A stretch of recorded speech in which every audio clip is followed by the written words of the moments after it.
Well, And Michael's point. He's been saying the same all season, saying the same things. We've got to remain calm. It's all about the mind. We need quality. We weren't just quite at it today. We didn't defend well. It was a bit flat. Well, I know Craig's decision. He's an elite man. He done a double treble the last time, back-to-back treble when he was at Celtic. I think as well, when you come in and the Celtic supporters, I know for a fact because I speak to an awful lot of them, they couldn't wait to get to the games last season and see the football that Celtic were playing, Michael, against under Ange.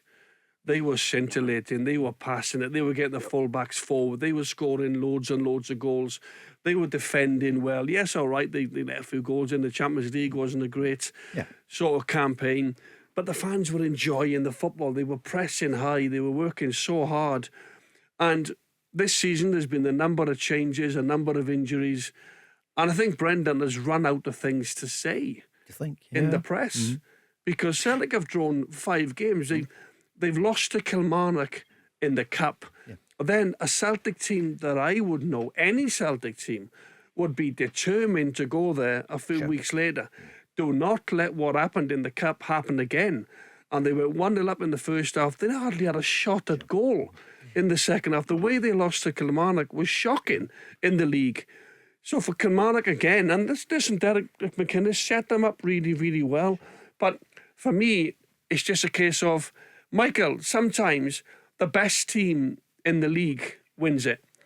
And we might just have to come to terms with the fact that Celtic players this season haven't quite been at it every single week. I'm still hoping I'm wrong.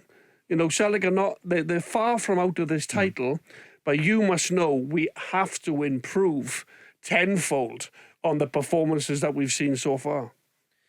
I think, Michael, you raise mate, for me, a very sensible point, because sometimes you can go fishing for things that aren't there.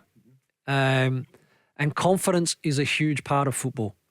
Now, I've experienced playing, games with unbelievable confidence where I'm not thinking about, it's just automatic, bang, bang, bang. And I've also had runs of games or seasons or spells where my confidence has not been at the highest point. And I tell you what, the difference between those two players is absolutely massive, right? And Celtic's issue now is they've got too many that are on that downward curve in terms of confidence.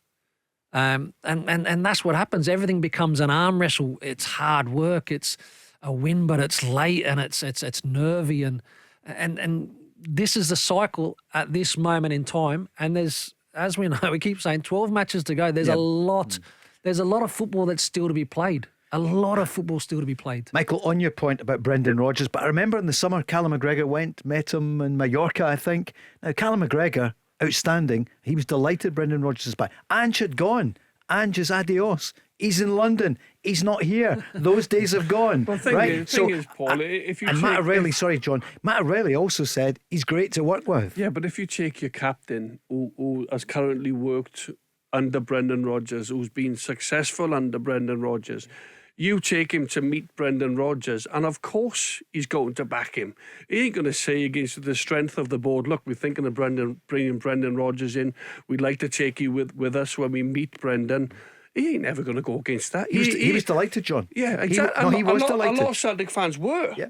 A lot of Celtic fans were, but a lot of Celtic fans weren't. So, where'd you draw the line? Would you support your manager and your team or not? Or are you going on something from 2019? It's happened. It wasn't handled well. Brendan Rodgers didn't handle it well in 2019, but that's gone. So do you want 60,000 people to come and enjoy it on Saturday? Or we'll go on about 2019.